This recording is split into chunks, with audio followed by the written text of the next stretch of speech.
मुसलमान होना हमारे लिए इस देश में गलती है।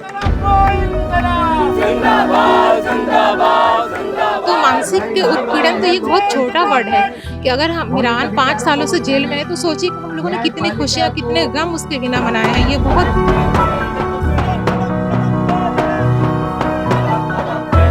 गवर्नमेंट ने ये तय कर लिया है कि इनको बगैर किसी गुनाह के सजा दी जानी चाहिए। तो हम अफसोस गवर्नमेंट पे नहीं है, अफसोस अदालतों पे है।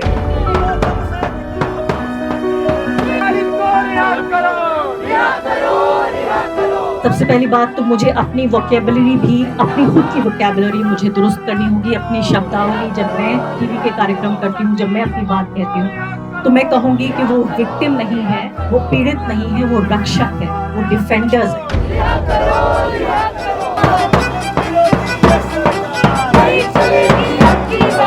चंद्रचूड़ अपने पापों की सफाई लोगों के बीच में देकर संत बनने की कोशिश कर रहे हैं, लेकिन सबको मालूम है कि भारतीय न्याय व्यवस्था को रसातल में डालने का काम चंद्रचूड़ ने किया। ये तो चंद्रचूड़ साहब ने अपने पद का दुरुपयोग किया। ये हमको समझना पड़ेगा कि जब गोडसे के लोग इस देश में शासन कर रहे होंगे तो गांधी की बात करने में आपको जेल डाला जाएगा। जब उमर की माँ को उमर की याद आती है, जब खालिद सैफी की बीवी को खालिद सैफी की अपने पति की याद आती है, जब बच्चे उनके बिना बड़े हो रहे हैं और जब वो दर्द सहना मुश्किल होता है तो वो क्या करते हैं? तो जुल्म की इंतहा है, और जुल्म जब अपनी इंतहा पे पहुंच जाएगा तो वो बदलेगा, और जब वो बदलेगा तो इंसाफ होगा। ऐसा तो हो सकता है कि हमें 5 साल हो गए, हमें 2-3 साल और लग जाए, लेकिन इंसाफ होगा। ये हमें यकीन है, ये हमारा ईमान भी है, ये हमारा यकीन है कि इंसाफ होगा। रिहा करो।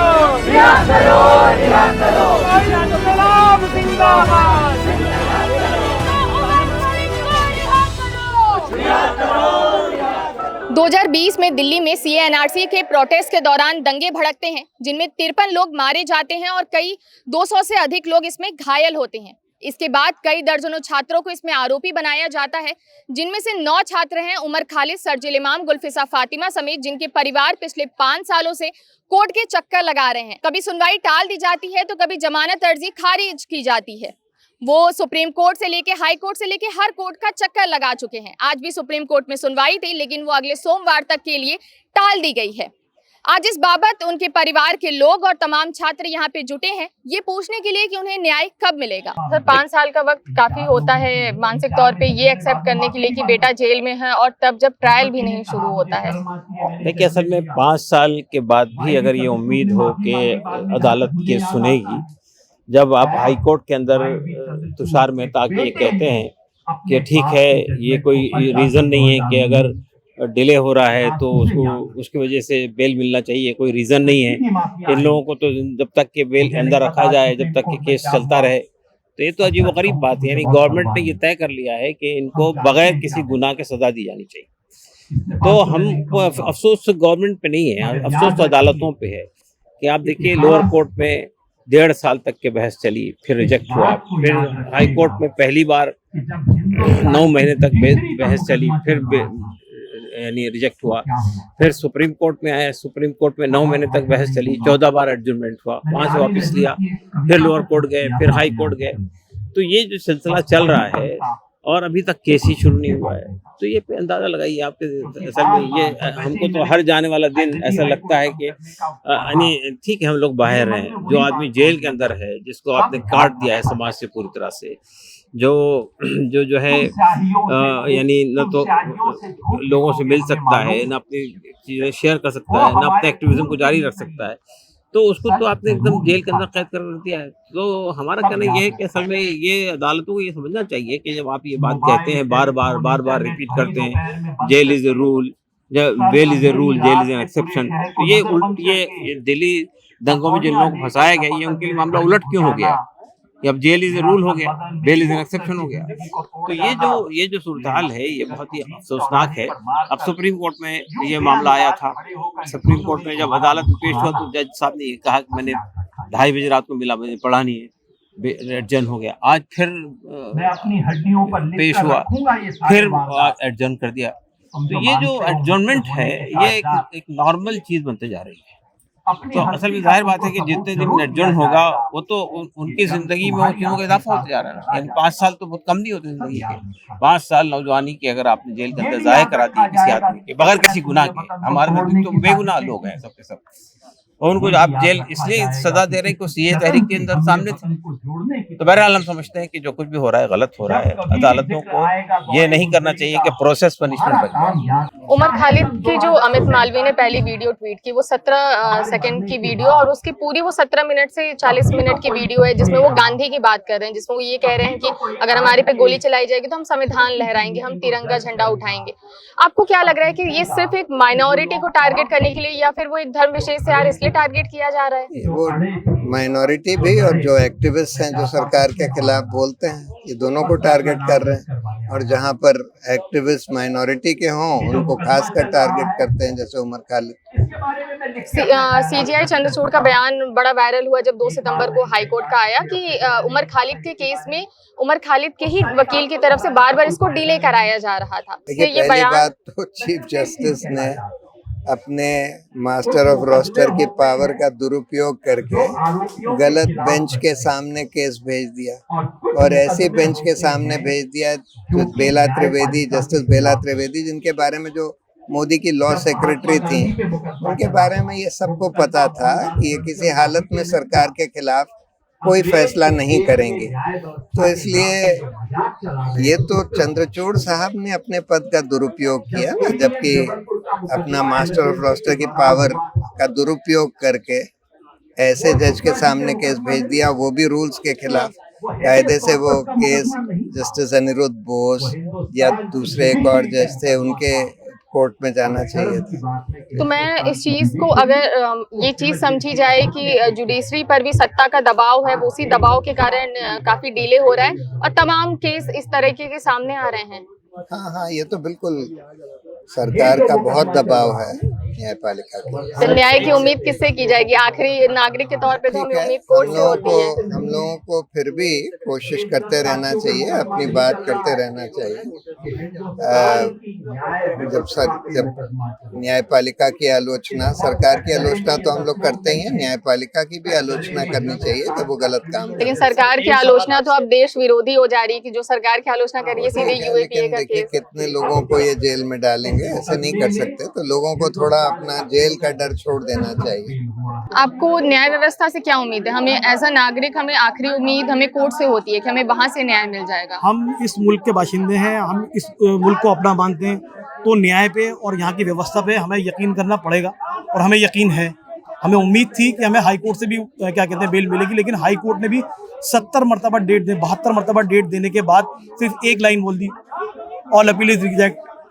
तो उम्मीदें टूटने वाली बात है। अब सुप्रीम कोर्ट से हमें एक उम्मीद नजर आती है, देखते हैं वहाँ पे हमारे साथ क्या होता है, हमारे साथ इंसाफ होता है या फिर हमारे साथ जुल्म होता है। लेकिन हमारे लोग जो जेलों में बंद हैं, अथर हो या दूसरे लोग हैं, वो अभी तक जिंदा हैं, और वो कहते हैं, अभी मेरी कल भी अथर से बात हुई है, तो अथर ने कहा है कि हम लोग खड़े हुए हैं, हम डटे हुए हैं और हम लड़ेंगे। इतनी हिम्मत कहाँ से जुटा पाते हैं आप?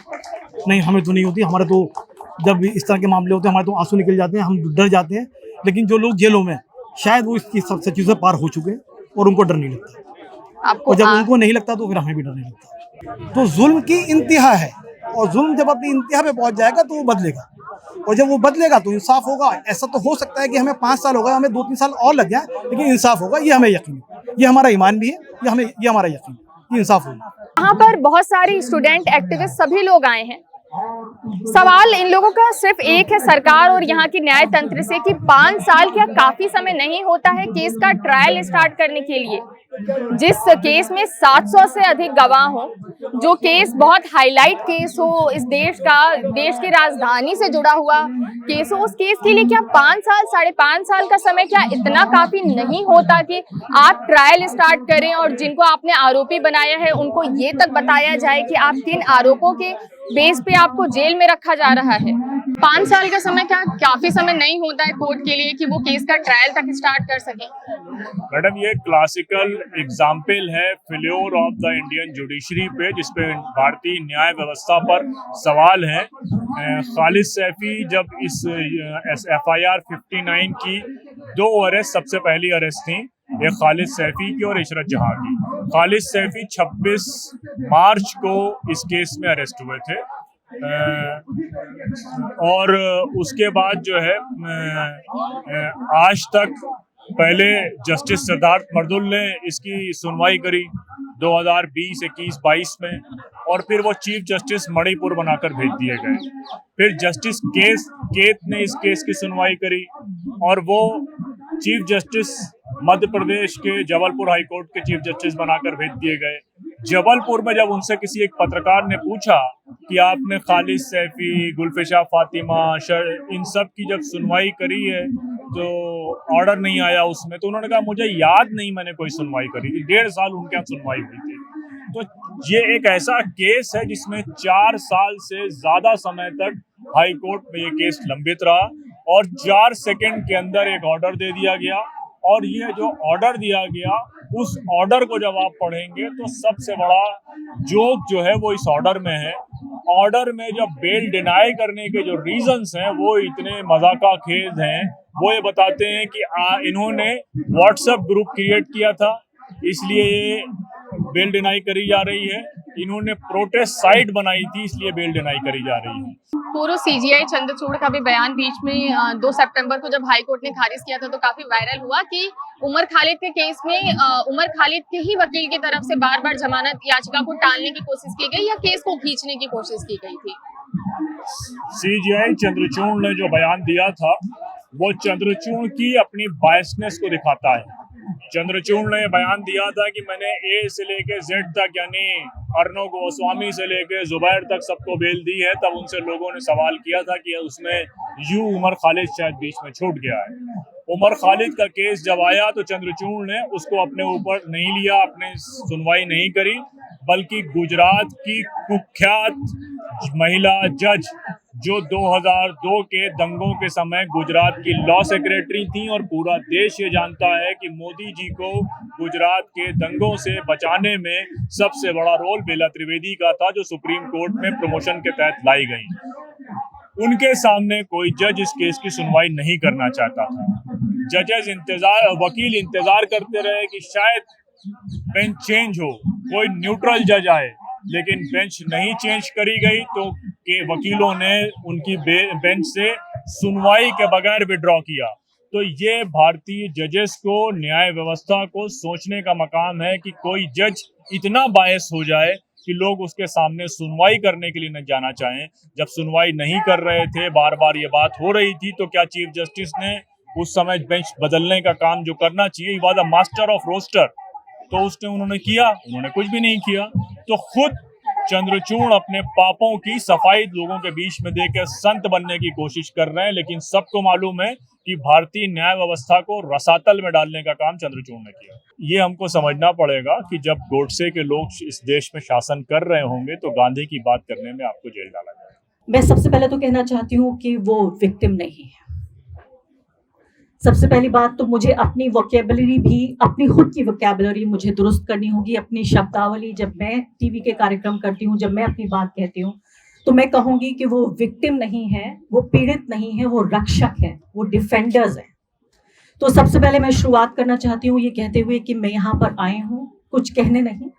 मैं जो यहाँ फैमिलीज आई हैं, जो रक्षकों की, डेमोक्रेसी डिफेंडर्स की फैमिलीज हैं, वो माएँ और वो बाप और वो बहन और वो भाई हैं जिन्होंने ऐसे बेटे और बेटियों को जन्म दिया जो दुनिया के सबसे बड़े लोकतंत्र को डिफेंड कर रहे हैं। मैं उन्हें सलाम करने आई हूँ। तो सबसे बड़ी बात तो मैं यही कहना चाहती हूँ। दूसरे, मैं ये नहीं कहना चाहती कि मैं उन्हें कोई आशा देने आई हूँ, कोई उम्मीद देने आई हूँ, कोई ढांढस बधाने आई हूँ। मैं यहाँ ये कहना चाहती हूँ कि मैं उनसे कुछ उम्मीद लेने आई हूँ। मैं उनसे ये पूछने आई हूँ कि जब आपकी जीवन में, आपके दिन में जो सबसे अंधेरे, सबसे डार्क जो लम्हे होते हैं, आप उन्हें कैसे फेस करते हैं? जब उमर की माँ को उमर की याद आती है, जब खालिद सैफी की बीवी को खालिद सैफी की अपने पति की याद आती है, जब बच्चे उनके बिना बड़े हो रहे हैं और जब वो दर्द सहना मुश्किल होता है, तो वो क्या करते हैं? और मैं ये उम्मीद और ये एक शिक्षा उनसे इसलिए लेने आई हूँ क्योंकि अक्सर ऐसा होता है आजकल कि जब मैं कोई बात कर रही होती हूँ, कई दिन मेरे पास ऐसे आते हैं जब मैं कैमरे के सामने बैठी होती हूँ, माइक मेरे पास होता है और मेरे पास कहने के लिए कुछ नहीं होता क्योंकि मैं इतनी निराशा से भरी होती हूँ। तो मैं उनसे ये पूछना चाहती हूँ कि जब आप निराशा से भर जाते हैं तो आप क्या करते हैं? तो मानसिक तौर पे परिवार पर इसका क्या असर पड़ रहा है? देखिए, मानसिक तौर पर कहने परिवार पे बेइंतहा असर पड़ रहा है। जब मिरान जेल गया था तो हमारे घर में बच्चे छोटे छोटे थे, हमारे भाई के बच्चे, हम सबके बच्चे छोटे थे। आज माशाल्लाह से वो यंग हो गए। तो सोचिए कि ये जो इतने सालों का जो बीच में बच्चों का एक मोमेंट होता है, एक जो टाइम होता है, मिरान का हमेशा से ये रूल रहा कि जब भी वो हॉस्टल से जब घर जाता था कॉलेज से, तो बच्चों को शाम में लेकर बैठता था पढ़ाने के लिए कि तुम लोग क्या पढ़ रहे हो, लाइफ में क्या करना है, आगे कैसे करियर को एस्टेब्लिश करना है। इवन वो घर के बच्चों को नहीं, आस पास के महल्ले के सारे बच्चों को मोटिवेट करता है कि देखो, मैं पढ़ना है, लिखना है, आगे बढ़ना है। और तो ये सब चीज़ों को लेकर मानसिक के उत्पीड़न तो ये बहुत छोटा वर्ड है कि अगर हम मिरान 5 सालों से जेल में है तो सोचिए कि हम लोगों ने कितनी खुशियाँ, कितने गम उसके बिना मनाए हैं। ये बहुत बड़ी चीज़ होती है कोई। और उसकी सबसे बड़ी चीज़ है कि हमें एक तरफ हम अपने आप को एक तरफ कर भी लेते हैं, तो जो उसके साथ नाइंसाफ़ी हो रहा है कि ज़िंदगी को उसके जो कीमती 5 साल जो यंग एज में लड़कों का होता है वो पूरी तरह से बर्बाद हो गया, तो उसका हिसाब किताब कौन देगा? आपके अब्बा 5 साल से जेल में हैं। 5 साल का वक्त काफ़ी समय होता है जब आप लोग बड़े हो गए, घर के और परिवार के सदस्य बड़े हो गए, काफ़ी बदलाव आ चुका होगा। मानसिक तौर पे आप अपने आप को किस स्थिति में देखते हैं? आप अपने अब्बा को किस स्थिति में देखते हैं? देखिए, मेरे पापा जब 2020 में उनके ऊपर झूठे मुकदमे लगाकर जेल में उनको डाल दिया था, तो उस वक्त को 5 साल 7 महीने आज पूरे बीत चुके हैं। और इस दौर में, इस वक्त में हमने, हमारे परिवार वालों ने बहुत सारी परेशानियों का सामना किया है। आप समझिए, जब घर का मुखिया चला जाता है तो पूरा घर बिखर जाता है। मेरी उम्र उस वक्त 15 साल की थी और मैं अपने पापा के साथ रह कर के मैं उनसे बहुत कुछ सीखना चाहता था। मेरी एक छोटी बहन है, उसकी उम्र 10 साल की थी जब हम चाहते थे हम अपने वालिद की सरपरस्ती में बड़े हों, उनसे काफ़ी सारी चीज़ें सीखें, लेकिन हमसे हमारा हक छीन लिया गया, उनको जेल के अंदर डाल दिया और आज तक हमको ये सारी परेशानियों का सामना करना पड़ रहा है। देखिए, मेरे पापा के ऊपर जो इल्ज़ामात लगाए गए हैं ये बिल्कुल झूठे हैं। और जो हमारे घर के आसपास में लोग रहते हैं, हमारा जो एरिया है मुस्तफ़ाबाद, तो वहाँ पर हमारे खिलाफ में तो ऐसा दिखाया गया कि हमने हिंदू और मुस्लिम के बीच में लड़ाई कराई, लेकिन हकीकत बात ये है कि मेरे पापा ने कभी भी हिंदू और मुस्लिम के बीच में कोई ऐसा काम नहीं करा जो ऐसा कुछ आए मामला निकल के। और जितने भी मेरे फादर के हमारे हिंदू भाई दोस्त हैं, वो सब लोग आज भी हमारे पास मिलने आते हैं। वो सब हमसे हमसे हालचाल पूछते हैं, पापा से भी बात करते हैं फ़ोन पे, उनको इस चीज़ का कोई डर नहीं है। और सब लोग हकीकत को जानते हैं हमारे एरिया में। बस दुर्भाग्यपूर्ण ये है कि मीडिया ने उस वक्त में सच्चाई को दबाया था और मीडिया ने जो पूरे देश में झूठ का माहौल फैलाया था, तो उस चीज़ को हकीकत से लोगों को वाकिफ़ होना चाहिए और देखना चाहिए। हमारे इस केस में ही वो लोग देख लें, अगर वो देखें ट्रायल किस हिसाब से हो रहा है। आज तक कोई भी केस मेरे पापा के ऊपर साबित नहीं हुआ है। 9 केस में उनको बेल भी मिल चुकी है, तो अगर वो इसमें ट्रायल को देखेंगे तो वो खुद जान जाएंगे हकीकत क्या है। सवालों के कटघरे में सिर्फ न्याय व्यवस्था को नहीं खड़ा करना, सवालों के कटघरे में हमारी मीडिया भी आती है और वो लोग भी आते हैं जो यहाँ आज नहीं पहुंचे, जिन्होंने चुप्पी साध रखी है। हमारे देश के कोर्ट ने अभी उन्हें अपराधी साबित नहीं किया है, केस का ट्रायल भी नहीं शुरू हुआ है, लेकिन मीडिया के कोर्ट में वो लोग अपराधी साबित हो चुके हैं। न जाने उनके पास ऐसे कौन से सबूत हैं और न जाने कौन से ऐसे गवाह हैं जिनके बेस पे वो उन्हें अपराधी और देशद्रोही बता रहे हैं। इसलिए सवाल उनसे पूछना ज़्यादा ज़रूरी है। आपको क्या लग रहा है कि ये जेल में सिर्फ इसलिए हैं ये सारे कैदी क्योंकि वो मुस्लिम हैं और एक समुदाय विशेष से ताल्लुक रखते हैं? बिल्कुल बिल्कुल बिल्कुल। मुसलमान होना हमारे लिए इस देश में गलती है। मुसलमानों को रोका क्यों था? गांधी जी ने रोका था मुसलमानों को कि मत जाओ। अगर मुसलमान यहाँ नहीं होते तो हमने हुकूमत इतनी बड़ी थोड़ी होती, छोटी हो जाती। हमने तो वोट करा था भारत को, कम भारत में रहेंगे। हमने पाकिस्तान जाना चाहता होता चले जाते, हमें नहीं जाना। हमारा तो मुल्क ये है, यहीं पे रहेंगे, यहीं पे जिएंगे, यहीं पे मरेंगे। हमारा क्या काम पाकिस्तान में? आपने जिस मुल्क को चुना उसी मुल्क में आपकी बेटी को पिछले 5 साल से बिना ट्रायल के जेल में रखा गया है, ट्रायल तक नहीं। ये हमें उम्मीद थोड़ी थी कि आने वाली सरकारें ऐसी होंगी। हमने गुलाबों खुशबू सूंघी थी, हमें ये पता नहीं था कि फूल में सांप भी छुपा हुआ है, कोई डंक मार देगा। आपने अपनी बेटी के लिए बड़े सपने संजोए होंगे कि हाँ बेटी पढ़ लिख के कुछ बनेगी, आज वो बिल्कुल मैंने सबसे ज्यादा उसी पे मेहनत करी है, वो कामयाब होगी। अब हो बाद में हो फिर हो, तो उसमें टैलेंट है, वो मेरा हीरा है। हीरे पे को कितने भी मट्टी में मिला दो वो हीरा रहेगा, कांच नहीं बनने का। 5 साल से जब आप घर में रह रहे हैं, बिटिया नहीं है घर पर, तो आप जब बैठते होंगे या कोई काम करते होंगे तो बिटिया की याद आती होगी, तो वो तो लम्हा आए नहीं अभी तक जो हमारे जहन में ना हो, वो लम्हा अभी तक नहीं है, वो रहेगा। बिटिया से बात होती है? हाँ बात हो, क्या कहती है? वीडियो कॉल कोई नहीं, हमारी हिम्मत बढ़ाती है। अब भी टेंशन मत लो, एक दिन आऊंगी जरूर। हिम्मत वहीं से बटोर पाते हैं आप बिटिया से?